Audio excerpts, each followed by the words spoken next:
Hi, so this is my second video. I haven't made many videos yet because my life is very busy and I work during the day, and at night time the lighting is so bad that I can't make any videos. Anyway, so it's Easter Sunday here in South Africa and I've got nothing to do, I'm bored, so I decided to make a video. I noticed that some people were doing a VR to Simon, which I think his was a VR to someone else. I can't remember who it was, on which tarot cards you'd like to snog, marry, avoid, or divorce. I thought it was a fun little exercise to do, and although I've only got 11 tarot decks and one on the way because I've been collecting slowly, I thought it was still fun to do. So firstly I want to go into, before that I want to say that I'm also going to show you my altar, my weekly altar. I set up a little altar every week, and then I also set up one for every Sabbath. So I've just changed my altar yesterday for Samhain because that's what we have next week in the Southern Hemisphere. So I've set up a little ancestors altar with some photos of my late grannies, my late aunts, my late mom. I don't have any pictures of any late grandfathers, which is actually really sad. So I don't have any male ancestors on my altar, which is a bit sad. Anyway, I'll show you that, and I want to show you a drawing that my daughter did of the Morrigan, because I really have this drawing towards the Morrigan. Well, she basically called me, and I couldn't resist. So even though she's not what I would have expected to go for. Anyway, so the first one that we're going to look at is which tarot deck I would like to snog, and I think it would be definitely the Sisoli Tarot. I bought the mini deck. I actually wish I hadn't. I wish I'd bought the full deck. I just love the Sisoli Tarot. It's just so cute. It just brings me in touch with my inner child.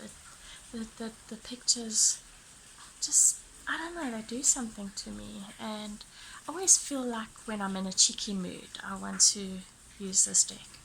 So yeah, it's something I like to flirt with when I want an answer, but I don't want it straight down the line. I just want to play with the tarot, and I want it to speak to me in a unique way. Then the next one I would go for is, who would I marry? No, this was like the hardest one to choose. So I chose two. Not that I'm not monogamous in real life, but let's say as a tarot deck collector, I'm a bit polyamorous. So the first one is actually the first deck I ever connected with. I don't like the original RWS. I just don't connect with the artwork, and I don't know. So it's the Spirit Within Tarot. It's by Stephen Bright, and I just love this deck. I love using it for readings, especially if I do a tarot reading for a man. I just feel it's not too feminine. A lot of the images have men in them. I just feel, and also the silhouette feel of it sort of makes it more diverse, so it can apply to just about everyone. Also the pictures, the art photographs beautifully, because most of the readings I do are either via email or WhatsApp. I do a lot of free readings for friends, people I know, just to practice. And then I do have my little Etsy shop, which hasn't fully taken off yet, but I've done a couple of paid readings.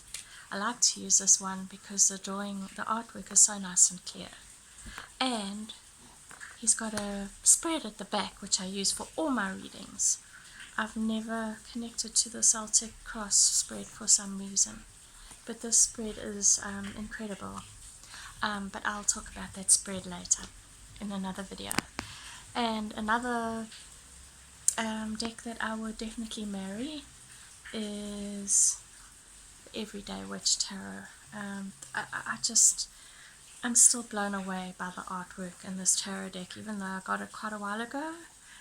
It's identifiable, and a lot of people, when I read for them with this deck, they're just blown away by the beautiful art and how, I don't know, it just speaks to you, and it's the RWS message is so clear in all of the cards.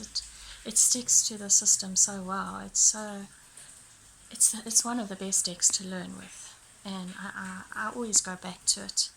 If I want to do a big spread, it's so clear, and it's accurate, and it speaks to you. I'm sure many people know this deck because it's very popular. It's done by Deborah Blake, and the artwork is done, oopsie, sorry. The artwork is done by Elizabeth Alba. Has the, I don't know why my camera is showing everything the wrong way around, like mirror image. It has a guidebook. It's a very nice guidebook. Like, even the difficult cards, they present it in such a gentle, approachable way. I love the Tower card in this deck. It shows a witch casting a spell on a tower to break it down. So it comes from a place of empowerment. It doesn't come from a place where fate is thrust upon you. It comes from a place where she wants to break down the barriers that are holding her back in her life. So I love this card. Okay, so that one I would definitely want to stick with, hopefully for the rest of my life. Then Avoid. These are two tarot decks that I do use, but I generally don't pick them out as often because they're not okay, but they're not my favorites. The first one is the Lord of the Rings tarot.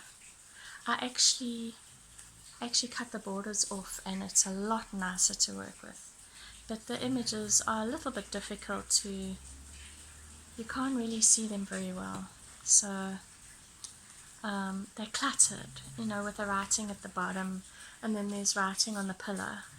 And you would have to know the Lord of the Rings story to really appreciate the deck.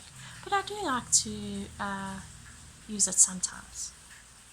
But generally I avoid it. And then another one that I only use sometimes, it's the first tarot deck besides Doreen Virtue that I ever bought. And this is the Cat's Eye Tarot.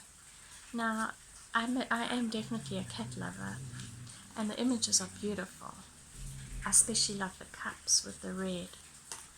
But I found that the little white book, or her interpretation of the cards, is a little bit harsh.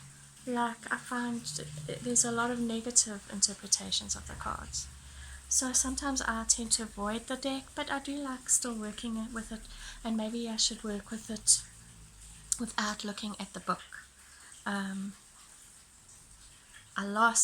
I tend to depend too much on the little white book. Even though I know what the tarot card meanings are, I like to look up that specific deck's interpretation, and sometimes I depend on it too much, and I've lost the little white book for one of my favorite decks, the Joie de Vivre tarot. I'm going to give this deck a different, I'm going to make it my best girly friend tarot deck. I'm not married, I'm not going to snog her, I'm not going to avoid her or divorce her, but she's my best friend. I like to sort of talk to her when I want to have a good laugh, or drink a cup of tea, or It's just such a feel-good, happy deck. Anyway, I lost the little white book for this, but what it's actually teaching me is to look at the images, and I'm getting so much out of it. I'm loving it. And then the last one, divorce. I bought myself a Lenormand deck a while back, and I don't know. I just don't like the prediction system, the way it works, where the cards have to tell you that this is going to happen. I like I like to work with tarot as a more empowering tool to show me how to better myself, how to give me advice in situations in my life. And I feel like the Lenormand is too much of a fortune-telling tool. And some of the really negative cards come up so often, like for example the snake card, which means someone has ulterior motives and is being sneaky and bad, and like you can do you can pick a card, 3 cards a day, and you find that the snake comes up twice a week, and no one in your life is being sneaky or nasty or horrible or evil, and like, why do you keep on getting the snake card? It doesn't gel with me. So although I bought the Dreaming Way Lenormand, which has some beautiful art, I just love the art, but the system, I've tried to study it, I've tried to get to like it, and I don't really like it, which is such a pity because I really like the art. So I suppose divorce is like that. There were certain parts of the relationship that you liked, but it didn't work out in the end, so you have to part ways. I don't know if I'll ever get rid of my Lenormand deck. Maybe one day I'll go back to it. I don't know if I could ever... Oh, wait, hold on. There's one tarot deck that I am totally divorcing, and that is my Doreen Virtue Angel deck.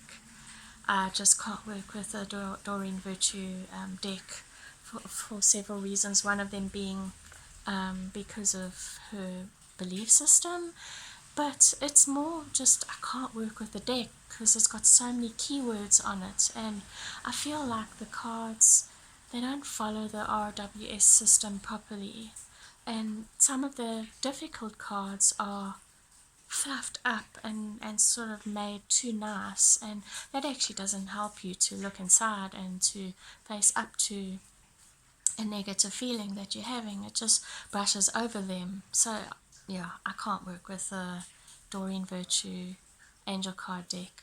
And even though I really like Radley Valentine, who helped create the deck, I just don't like the setup of the deck. So yeah, anyway, I'm going to show you my altar, and first of all I want to show you the drawing that my daughter made of the Morrigan. Yeah, so here it is. Oh, I need to turn, I don't know how to turn the camera around. And this is my little altar that I make, my weekly altar. I chose one oracle card for that, and then this is my ancestors altar. I've got some photos of my aunts, my late grannies, my late mom. So I hope you enjoyed my second video. Thank you very much for stopping by and for all your kind comments and support.